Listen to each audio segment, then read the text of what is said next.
এই মুহূৰ্তত দিবলৈ ওলাইছো এটা ব্ৰেকিং নিউজ। নীলবাগান মুবাৰক বস্তি হাফছা বেগম নামৰ মহিলাগৰাকী আজি দিনৰ 11 বজাত নিৰুদ্দেশ হৈ পৰিছে। আমি স্ক্ৰীনত দেখুৱাই থকা মহিলাগৰাকীক যদি কোনো সদাশয় ব্যক্তিয়ে কৰবাত দেখা পায় তেনেহলে স্ক্ৰীনত দেখাই থকা 8811907719 নম্বৰত যোগাযোগ কৰিবলৈ অনুৰোধ জনাইছে। পুনৰবাৰ জনাইছো উক্ত খবৰটি এই মুহূৰ্তত দিবলৈ ওলাইছো এটা ব্ৰেকিং নিউজ। নীলবাগান মুবাৰক বস্তি হাফছা বেগম নামৰ মহিলাগৰাকী আজি দিনৰ 11 বজাত নিৰুদ্দেশ হৈ পৰিছে। আমি স্ক্ৰীনত দেখুৱাই থকা মহিলাগৰাকীক যদি কোনো সদাশয় ব্যক্তিয়ে কৰবাত দেখা পায় তেনেহলে স্ক্ৰীনত দেখাই থকা 8811907719 নম্বৰত যোগাযোগ কৰিবলৈ অনুৰোধ জনাইছে।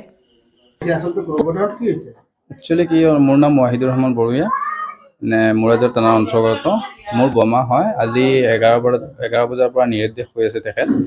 আমি বহুত বিচাৰিলোঁ, বাট এতিয়ালৈকে আমি কোনো সন্ধান পোৱা নাই।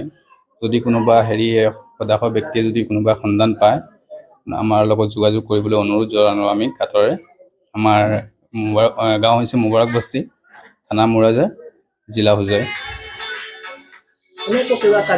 নাই একো নহয়, এইটো তেখেতৰ মেণ্টেলি ডিজৰ্ডাৰ আছে আৰু বয়স হ'ব তেখেতৰ 60 মান হ'ব। ফটো আছে, মই শ্বেয়াৰ কৰি দিম বাৰু। তেখেতৰ কণ্টেক্ট নাম্বাৰ নাই, মেণ্টেলি অলপ ডিজৰ্ডাৰ হয় আৰু হাই ব্লাড প্ৰেছাৰ। দেখা পালে আমাৰ নাম্বাৰটো দি দিম বাৰু, সেইটোত আপোনালোকে যোগাযোগ কৰিব অনুৰোধ কৰিলোঁ। মুবাৰক বস্তি হয়।